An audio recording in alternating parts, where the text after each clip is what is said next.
సాధారణంగా అఘోరీలు మనుషులకు దూరంగా హిమాలయాల్లోనూ ఇతర ఆధ్యాత్మిక కేంద్రాల్లోనూ ఉంటారు. కుంభమేళాల సమయంలో అఘోరీలు బయటకు వస్తారు. పుణ్యనదీ స్నానం ఆచరించి తిరిగి వారి స్థావరాలకు వెళ్లిపోతారు. కానీ కొన్ని రోజులుగా ఓ అఘోరి జనాల మధ్య తిరుగుతుండటం సంచలనంగా మారింది. తెలుగు రాష్ట్రాల్లో పర్యటిస్తూ వివిధ పుణ్యక్షేత్రాలను సందర్శిస్తూ పలు ప్రకటనలు చేస్తోంది అఘోరి. తాజాగా మంగళవారం అఘోరి గుంటూరు నుంచి వరంగల్కు వచ్చింది. అంతేకాదు హర్రర్ మూవీని తలపించే రీతిలో పూజలు చేసింది. ఇప్పుడు సర్వత్రా ఈ విషయం చర్చనీయాంశంగా మారింది.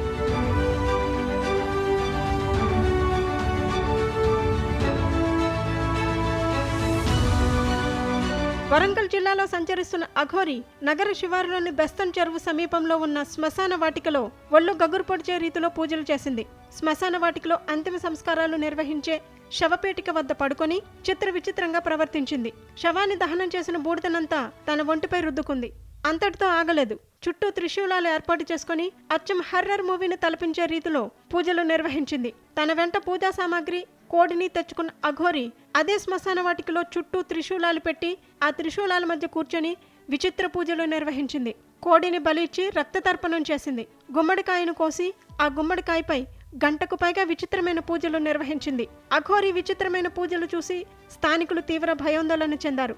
అసలు అక్కడ ఏం జరుగుతుందో తెలియక ప్రజలంతా హడలెత్తిపోయారు. అఘోరిని చూడటం కోసం ప్రజలు పెద్ద ఎత్తున అక్కడికి బారులు తీరారు. ఈ క్రమంలో పోలీసులు వారిని అక్కడి నుంచి పంపించి వేశారు.